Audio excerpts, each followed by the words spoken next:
Il est 14h30, BFM TV répond à vos questions. Bonjour Fanny, au programme aujourd'hui. Alors on va parler évidemment des conséquences de la chute de Bachar al-Assad. Sera-t-il jugé? Est-ce que Mohamed al-Jolani va devenir le nouveau maître de Damas? Toutes ces questions, on en parlera évidemment aussi sur cette question où se trouve actuellement Bachar al-Assad. On en viendra également à la météo avec les conséquences de cette tempête Dara dans le nord-ouest et surtout ce qu'elle déclenche aujourd'hui dans le sud-ouest avec ces tempêtes de neige, en tout cas ces fortes quantités de neige plutôt attendues et qui ont déclenché une alerte. Et puis plus de barrières de péage sur l'autoroute A13, on vous expliquera tout ça. Et on parlera également de ce procès historique qui débute aujourd'hui, celui du réalisateur Christophe Ruggia.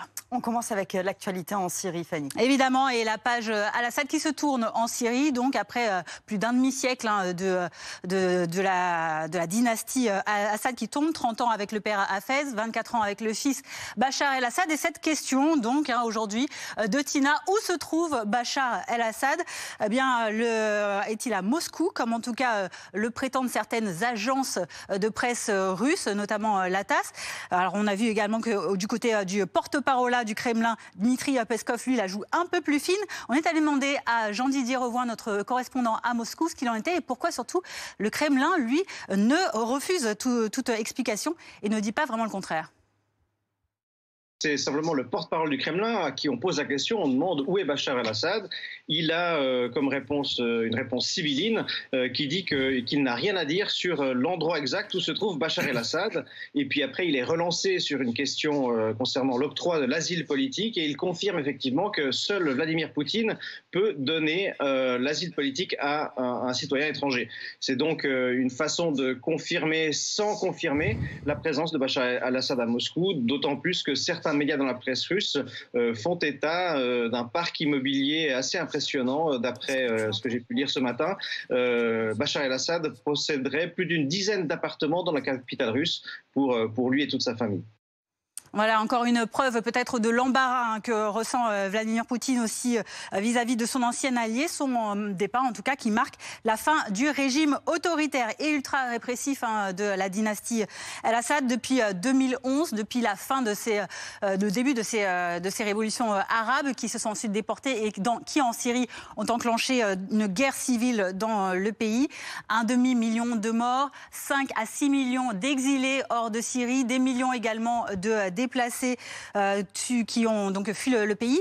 Pourquoi? Bien parce qu'il y a eu ces arrestations arbitraires qui se sont multipliées d'opposants, y compris des jeunes, des adolescents qui ont été également torturés dans ces prisons, dont celle de Senaya qui est très significative. Et puis ces massacres parfois aussi au gaz chimique. On va en parler dans un instant avec Thierry Arnaud qui va nous rejoindre, éditorialiste de politique internationale BFM TV. Une situation qui fait donc poser cette question à Pascal. Que risque Bachar el-Assad maintenant qu'il est tombé? En effet, on le rappelle, Joe Biden a affirmé hier qu'il devrait rendre des comptes. Alors, à qui est-ce qu'il pourra être jugé? On va le voir dans un instant. Tout d'abord, on va parler de ce peut-être nouvel homme fort de Damas, Abu Mohamed al-Jolani, le chef islamiste du HTS. Qui est-il? Prendra-t-il la place de Bachar el-Assad? Reportage. Il est accueilli en libérateur dans la célèbre mosquée des Omeyyades à Damas. Face à lui, une foule et des dizaines de téléphones qui immortalisent le moment. Cette victoire, mes frères, est une nouvelle histoire pour toute la nation islamique. Vêtu d'un ensemble sobre, la barbe taillée, c'est exactement l'image qu'il souhaite renvoyer depuis quelques années. Celle d'un leader modéré, de confiance, qui a abandonné son turban de djihadiste. Et selon lui, ses idées trop radicales, comme il l'expliquait à nos confrères de CNN il y a quelques jours. Dans le passé, vous avez parlé d'un régime islamique strict. Est-ce toujours le plan? Les gens qui craignent la gouvernance islamique en ont vu des applications incorrectes ou ne la comprennent pas. Ça doit s'aligner avec des traditions et la nature de la région. Le plus important, c'est de construire des institutions. C'est après les attentats du 11 septembre que les premiers signes de djihadisme apparaissent dans la vie de Jolani. Dès 2003, il rejoint le groupe Al-Qaïda pour combattre en Irak. En 2011, il revient en Syrie pour fonder son groupe armé Al-Nosra. Il s'impose comme le leader radical de la rébellion islamiste. Mais en 2016, Jolani change de stratégie et annonce vouloir se détacher d'Al-Qaïda. Nous allons recréer un nouveau groupe. Portons le nom de Front Fateh al-Sham, qui n'a aucun lien avec des entités extérieures. Le groupe armé contrôle notamment la province d'Idleb, au nord-ouest de la Syrie, et souhaite imposer un respect des minorités, notamment envers la communauté chrétienne. Mais ce mouvement est finalement accusé de plusieurs crimes de guerre dans la région par l'ONU. Et nous sommes donc avec Thierry Arnaud. Justement, on parle de cet homme fort qui commence à s'installer donc maintenant à Damas, mais surtout aussi de HTS, cette coalition de rebelles. Qu'est-ce que c'est exactement? Alors c'est un groupe qui a été à l'origine la branche d'Al-Qaïda en Syrie, qui s'en est détaché en 2016-2017, comme ça vient d'être expliqué, avec pour vocation de se séparer de l'État islamique et de mener un combat qui serait uniquement limité à la Syrie et d'offrir aussi une figure plus respectable dans son aspiration au pouvoir politique. Dans un entretien qu'il avait accordé il y a quelques jours à nos confrères américains de CNN, Mohamed Al-Jolani explique qu'en particulier, soit le pouvoir a été mal exercé, soit on a mal compris ce qui devait constituer un régime islamique. Il cherche au fond à rassurer le reste du monde. Alors on avait cette question tout à l'heure d'une téléspectatrice qui demandait si Bachar el-Assad risquait d'être jugé. Parce qu'on a parlé des exactions évidemment qui ont eu lieu depuis 2011, avec cette population civile aussi qui a été décimée. Aujourd'hui, alors on ne sait pas vraiment si Bachar el-Assad est à Moscou ou pas à Moscou, mais qu'est-ce que ça pourrait changer pour lui en termes judiciaires? Alors en théorie oui, puisqu'il est évidemment sous le coup de différents mandats d'arrêt internationaux, donc il est susceptible d'être poursuivi, mais à une condition qui ne nous aura pas échappé, c'est qu'il faut qu'on sache où il est, il faut qu'il soit arrêté et il faut qu'il soit transféré notamment devant la Cour pénale internationale à La Haye. Dans le contexte actuel, il est donc en Russie, pas nécessairement à Moscou. La Russie qui n'est pas signataire de ce qu'on appelle le statut de Rome de la Cour pénale internationale. Donc il est peu probable qu'à un moment donné, Bachar al-Assad soit jugé s'il est effectivement en Russie aujourd'hui. Alors on va voir un petit peu les réactions dans le monde et notamment celle des États-Unis avec Joe Biden qui a pris la parole hier. On va l'écouter. Nous sommes conscients du fait que Daesh tentera de profiter de tout vide pour étendre ses capacités. Nous ne laisserons pas cela se produire. D'ailleurs, hier, les forces américaines ont mené des dizaines de frappes aériennes précises à l'intérieur de la Syrie, ciblant les camps et les membres de l'État islamique. Alors le président américain, toujours en exercice, qui met en garde Daesh, puisqu'il craint le retour potentiel. On peut rappeler justement ce qu'avait été la présence de Daesh en Syrie? Oui, il y a plusieurs poches du territoire syrien qui sont aux mains de l'État islamique. Et vous aurez entendu que le président Biden ne s'est pas contenté, Fanny, de rappeler cette menace, mais également d'annoncer que les Américains avaient procédé à des frappes sur les parties du territoire détenues par Daesh pour frapper des installations militaires à plusieurs reprises, de la même manière d'ailleurs que les Israéliens ont choisi eux aussi de frapper des dépôts d'armes chimiques et des sites de missiles à longue portée en Syrie, précisément parce que eux aussi considéraient que potentiellement ce nouveau régime était une menace pour Israël. Donc on voit bien que toutes les puissances qui sont concernées en ce moment par ce qui se passe sur le territoire syrien sont en train de prendre les précautions. Ça vaut aussi pour l'Iran qui a appelé au dialogue avec le nouveau régime. Ça vaut évidemment pour la Turquie qui a soutenu ce mouvement des rebelles et qui a utilisé des drones pour aller frapper les Kurdes au nord de la Syrie. Alors on a cette autre question maintenant de Lucie. Est-ce que le drapeau syrien a changé? Alors il faut le dire, c'est vrai, on a vu sur plusieurs images, on l'a vu à la télévision iranienne, que derrière le présentateur, le drapeau avait changé, que maintenant il était vert sur la ligne du dessus, avec 3 étoiles rouges au centre. On a vu également dans toutes ces images de célébration hier de l'IS un peu partout dans le monde et en Syrie, ce nouveau drapeau donc fleurir. La différence entre les deux drapeaux, donc celui qui prévalait encore jusqu'à il y a 2 jours visiblement, et le nouveau? Le vert et le rouge, c'est ça la différence. Avant le rouge, il y avait le rouge et le noir qui était le rappel, au fond, on le voit ce drapeau, de l'appartenance de la Syrie à la communauté des pays bassistes, c'est-à-dire avec formé en quelque sorte un ensemble pan-arabe avec l'Égypte et avec l'Irak. Et là, on en revient au vert et à la tradition syrienne. Et vous aurez remarqué aussi que ce n'est pas seulement la couleur, mais c'est le nombre d'étoiles qui a changé. On en revient à la tradition aussi, à l'histoire syrienne, avec Alep, avec Damas et avec Deir el-Roz, qui sont les 3 grandes communautés de pays syriens. Et c'est donc ce retour au statu quo ante, en quelque sorte, au drapeau historique de la Syrie qu'ont présenté les rebelles. Merci beaucoup pour tous ces éclairages, Thierry Arnaud. Évidemment, on en comprend un peu plus le contour en ce qui concerne ce qui se passe en Syrie actuellement. On en vient à la météo en France. Beaucoup de neige dans les Pyrénées. Je vais pas m'ennuyer. Oui, en effet. Va-t-il encore beaucoup neiger? C'est ce que nous demande Axel aujourd'hui, notamment dans les Pyrénées-Atlantiques. On va voir tout ça avec Virginie à Ilson, puisque en effet, il y a beaucoup de neige qui est déjà tombée hier et qui est peut-être encore attendue aujourd'hui, puisqu'il y a 4 vigilances dans le sud-ouest de la France. Exactement, 4 départements qui seront maintenus au moins jusqu'à ce soir. Donc on parle évidemment donc, de quantités assez notables. Alors, c'est pas exceptionnel, mais les quantités sont importantes. Alors, on va regarder un petit peu déjà avec la carte. Alors ça, c'est ce qu'on attend donc cet après-midi. Mais si on peut montrer les quantités qui sont déjà tombées, c'est assez important. Alors notamment donc du côté des Pyrénées-Atlantiques, où à partir de 2000 mètres d'altitude, il est tombé quasiment 1 mètre de neige. Vous le voyez, c'est le cas aussi donc en Haute-Garonne ou encore pour l'Ariège, où il est tombé entre 50 et 60 cm. Alors ça, c'est en lien avec une dépression. C'est la tempête finalement qu'on a connue tout au long du week-end. Si on peut voir justement les cartes météo, la dépression qui s'était formée vraiment sur les îles britanniques, qui a été nommée donc Dara par les services météorologiques britanniques, qui s'est évacuée donc du côté de la Méditerranée. Et elle devrait pas tarder, c'est la avec les flèches jaunes. C'est ça exactement. Et donc c'est sous son influence qu'on a ce qu'on appelle ce blocage orographique en météo.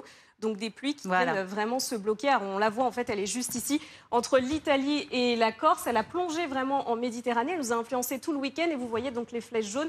C'est le vent et plus ces flèches sont resserrées, plus le vent finalement souffle fort. Et donc on a ces pluies qui se bloquent sur les Pyrénées et qui donnent de bonnes quantités. Donc encore cet après-midi, ça s'était un petit peu calmé ce matin, ça reprend. Au moins jusqu'à ce soir, où à partir de 2000 mètres, on attend encore quasiment 1 mètre de neige, donc c'est pas rien. Alors c'est vrai que bon, de la neige quasiment à quelques jours de l'hiver, on va dire que c'est plutôt commun, mais là on parle vraiment des quantités qui sont exceptionnelles. Et puis c'est vrai que c'est assez, les conditions de circulation en moyenne montagne sont assez dangereuses. C'est pour ça vraiment qu'on parle de vigilance orange et on le rappelle, les conseils de comportement, parce que c'est important. On évite, on annule toutes les activités qui sont non essentielles, parce que ça peut être finalement très dangereux. Vous nous rappelez les 4 départements concernés? Oui, alors il s'agit des Pyrénées-Atlantiques, Haute-Pyrénées, Haute-Garonne et l'Ariège au moins jusqu'à ce soir. Donc ça c'est pour la vigilance. Et quelle évolution prévue donc ces prochains jours? Parce qu'on a vu que ça sera encore compliqué donc jusqu'à ce soir. Alors oui, jusqu'à ce soir, on a encore quelques quantités donc attendues donc du côté des Pyrénées, avec des hauteurs de neige qui peuvent dépasser encore, comme je le disais, les 1 mètre à partir de 2000 mètres. Ça concerne aussi le Massif central. On a quelques chutes de neige donc cet après-midi, ou encore donc du coup les Alpes du Nord. Et ça va finalement donc se calmer à partir de demain, où le temps va redevenir un petit peu plus calme. Voilà, sous l'effet d'un anticyclone qui est plutôt sur les îles britanniques, on va changer complètement de configuration. Et la tempête Dara, elle, va complètement se combler. Elle nous influencera plus à partir de demain. Merci Virginie pour ces détails. On l'a dit, donc c'est donc la conséquence tout cela de cette tempête Dara. Vous venez de le rappeler avec nous. Et donc cette téléspectatrice qui nous demande si le train va encore être perturbé aujourd'hui en Normandie, parce qu'on a vu qu'hier c'était très compliqué dans l'ouest, dans le nord-ouest de la France. Eh bien aujourd'hui encore, vous allez le voir, le trafic SNCF va être perturbé puisque aucun train ne circule entre les villes de Rouen et du Havre à cause des chutes d'arbres qui ont nécessité, vous le voyez, des opérations de réparation. C'est encore le cas aujourd'hui. Et puis il y a également des perturbations, donc ça c'est sur le rail, et également des perturbations électriques, puisqu'il y a encore 7500 clients Enedis qui sont privés d'électricité, 2500 en Normandie, 5000 en Bretagne. Et pourtant, cela est assez paradoxal. Oui, parce que 2024 a été l'année la plus chaude. Incroyable. J'ai dû le relire à deux fois pour comprendre, pour être sûr. Mais effectivement, malgré ces intempéries, ce froid, ces pluies, on dépasse les températures. Vous allez voir, c'est l'Institut Copernicus qui le dit aujourd'hui. L'année la plus chaude donc a été atteinte aujourd'hui parmi toutes les mesures depuis l'ère pré-industrielle, puisqu'on est au-delà du plus 1,5 degré de réchauffement par rapport à cette période pré-industrielle fixée par cet accord de Paris de 2015. Et ça devrait se poursuivre pour les mois à venir, encore pour début 2025, puisque cette année catastrophique ces chaleurs continuent, donc voilà. Une année difficile avec des catastrophes naturelles qui ont été causées par le réchauffement climatique et qui ont coûté la coquette somme de 310 milliards de dollars de pertes économiques dans le monde. C'est aujourd'hui que démarre le procès très médiatique de Christophe Roudia. Ouais. En effet, le réalisateur qui est jugé aujourd'hui et demain au tribunal de Paris après la plainte qui a été déposée par l'actrice Adèle Haenel qui s'était confiée il y a 5 ans à nos confrères de Mediapart. Premier procès emblématique, on va le voir. Et Camille qui nous demande de quoi exactement est accusé Christophe Roudia. On en parle avec vous. Vincent Mantighem, vous êtes notre grand reporter police-justice BFM TV et vous êtes présent au tribunal de Paris. Alors, agression sexuelle sur mineurs, abus de pouvoir, milieu du cinéma. Rappelez-nous les contours de cette affaire. Oui, on va essayer de répondre à la question de Camille. Alors effectivement, on parle ici d'agression sexuelle sur mineurs. Pour bien comprendre cette affaire, il faut remonter au début des années 2000. Il y a la sortie d'un film, Les Diables. C'est le premier film dans lequel joue Adèle Haenel. Elle y joue le rôle de Chloé, une enfant autiste qui découvre l'amour dans les bras de son frère. Elle a à l'époque 11 ans et le réalisateur s'appelle Christophe Roudia, celui qui est dans le box des accusés cet après-midi, tout simplement parce qu'après le tournage, eh bien, Christophe Roudia a continué d'inviter Adèle Haenel chez lui tous les samedis après-midi au moment du goûter. Et c'est là que, selon le témoignage de la comédienne, Christophe Roudia l'aurait donc agressé sexuellement. Il m'a touché par-dessus les vêtements, puis à l'intérieur des vêtements, sur la poitrine et sur le sexe. Ceci à plusieurs reprises. Voilà ce qu'Adèle Haenel a décrit aux enquêteurs lorsqu'elle a déposé cette plainte, vous le disiez, en 2019. S'en est suivi une longue enquête qui a débouché sur ce procès aujourd'hui où on a Adèle Haenel, la comédienne, qui a quitté le milieu du cinéma, notamment pour dénoncer cette espèce de complaisance avec les agresseurs sexuels. Et face à elle, à 10 mètres de là, on a Christophe Roudia, le réalisateur, qui risque une peine pouvant aller, lui, jusqu'à 10 ans de prison. On sait qu'Adèle Haenel est arrivée en début d'après-midi au tribunal.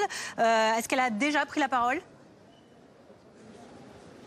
Alors non, Adèle Haenel n'a pas encore pris la parole, ni à l'extérieur du tribunal devant les nombreuses caméras qui l'attendent, ni à l'intérieur à la barre. On sait qu'elle va être entendue par le tribunal aux alentours de 18h. Elle va faire ses premières déclarations.